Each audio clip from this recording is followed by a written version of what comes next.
means crushing will not happen and the bolts are safe in crushing. Okay.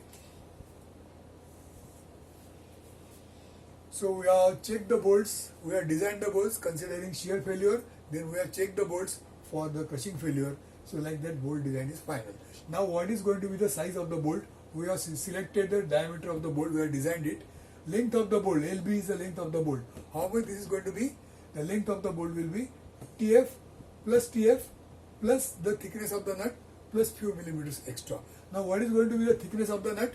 Thickness of the nut is always equal to, how much is this? Is equal to the diameter of the bolt. Okay, if you remember sometimes back, we have learned the proportions of the nuts. So that time if you remember, the head of the bolt, height of the head is going to be same as the diameter of the bolt. Okay, so that much is there plus few millimeters extra. So LB I'll write here itself. Length of the bolt is equal to 2 times TF and TF, 2 times TF plus DB plus 2 to 4 mm. Any few millimeters extra. That is going to be the length of the bolt. Okay. So now at this stage you will see that we have done with almost everything. Okay. This is, of course, we are going to take just 1 or 2 mm.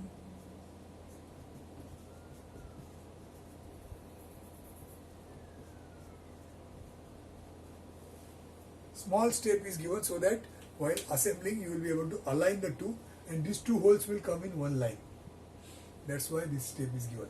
So having done all this, now you will see we have completed the design of a rigid flange coupling. We started with, just to summarize, we started with power and speed is given, so we found out the torque. That is the torque which is applied here, and that is the torque which is going to be transmitted from one shaft to another.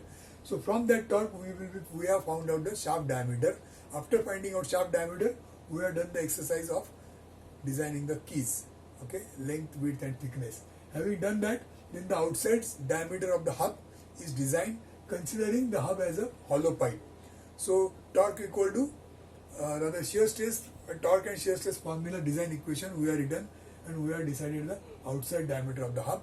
Then we have decided the thickness of the flange TF by considering the shear failure here. Then we have gone to the bolts. We have decided, we have found out a number of bolts from the table, and then we have decided the thickness of the flange considering the shear failure.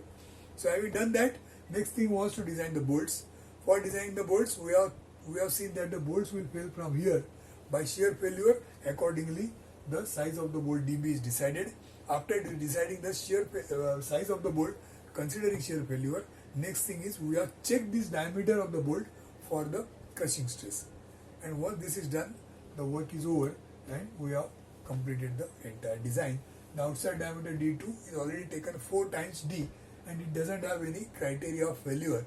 So just by proportion, where the bolt head should be accommodated inside the diameter, that much care is taken, and we have completed the work. So this is the design of rigid flange coupling. Okay, we are having one practical on this, so that time I will give you the data so that you can draw, design this entire coupling, and then you draw the detailed drawings and the assembly drawing.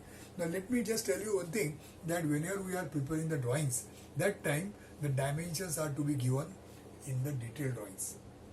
This was already discussed sometimes back, why it is so. The dimensions are given in the detailed drawing because somebody is going to read those dimensions and they are going to make those parts. So the one who is going to make the part, he should know what is the dimension, that's why the dimensions are given there. So the dimensions are not to be shown in the assembly drawing. Some students, they are drawing this figure, and whatever values are obtained, all these values, D1, D2, this, that, they are all showing it here. Now in the assembly drawing, there is no need to show the dimensions. In the assembly drawing, you are only showing the unknowns. And once your final work is over, and when you draw the actual assembly, during that assembly drawing, you have to only show the overall dimensions.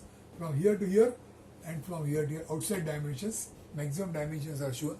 Other than that, the internal dimensions are not shown in the assembly drawing. I am repeating, they are shown only in the individual part drawings. Okay, dimensions are only in the individual part drawings. And then of course the bill of material, you are going to name the parts by certain numbers, and in the assembly you have to show that this is part number 1, part number 2, part number 3, 4 and so on. That is what you have to show here. in the assembly drawings.